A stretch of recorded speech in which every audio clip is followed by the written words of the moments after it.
Before a single guest arrives, the pre-opening phase of a hotel is defined by a period of continuous outward financial flow.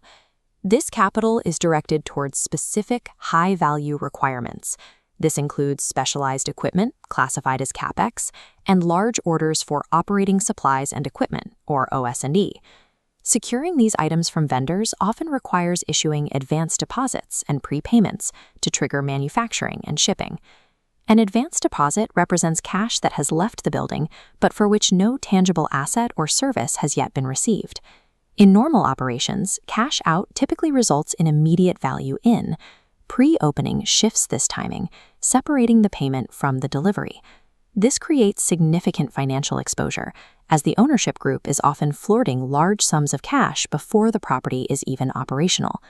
To manage this, the Director of Finance uses a specific standard operating procedure to track and safeguard these floating funds. Unchecked prepayments can quickly erode control over the budget. This SOP provides the framework needed for treasury control. For junior finance staff, these early payments often trigger what we call the expense instinct. This involves observing cash leave the bank and immediately logging it as an operating expense. Doing so artificially depletes the pre-opening budget, making it appear that funds are spent before the goods have arrived. It also misrepresents the balance sheet by removing value that the property still technically holds a claim to. Correct accounting logic treats an advance deposit not as an expense but as an asset. Specifically, it is a receivable. It represents a legal claim against the vendor for the delivery of goods or services.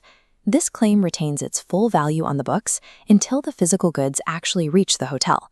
Moving from an immediate expense mindset to a held asset model is the first step in a secure procurement system. We can track the life cycle of a CapEx deposit through the 4 stages of the SOP. It begins at Stage 1, the Procurement Authorization Matrix. The Director of Finance first carefully verifies the procurement request against its specific line item in the pre-opening budget. Next, they evaluate the required deposit percentage to ensure it falls within acceptable limits. The finance team enforces deposit caps to limit the amount of capital at risk with any single vendor. Industry standards typically cap these deposits between 25% and 50%. A simultaneous entry debits these funds into a dedicated advanced deposit asset account. This must be a dedicated account, isolated from standard operating ledgers. Mixing these funds with regular expenses reduces visibility and can lead to budget discrepancies. Segregation ensures the pre-opening budget remains accurate while the cash is in the vendor's hands. The general ledger now reflects the economic reality. The hotel holds a claim against the vendor. This segregation keeps prepaid capital distinct, protecting the integrity of the macro budget.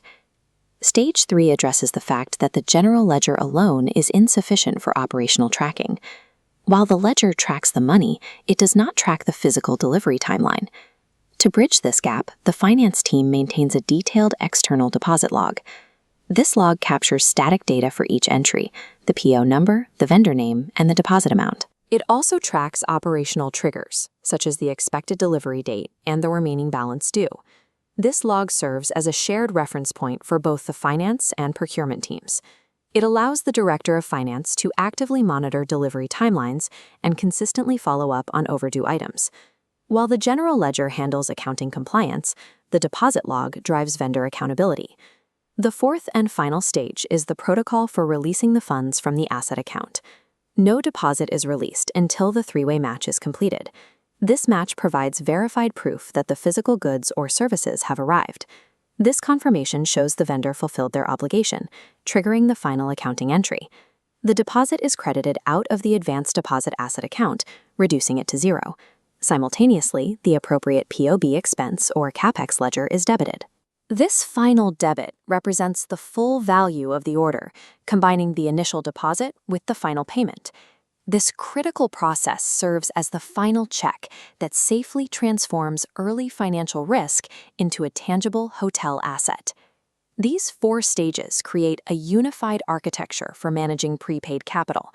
By pairing general ledger compliance with operational vigilance, the finance team maintains clear visibility over every dollar. This dual tracking system provides a defense against vendor default and acts as a check against budget overruns during high-volume procurement. Implementing this rigorous process is a standard practice for institutional treasury management. Meticulous control over prepaid capital ensures that all funds are tracked and accounted for as the hotel approaches opening day.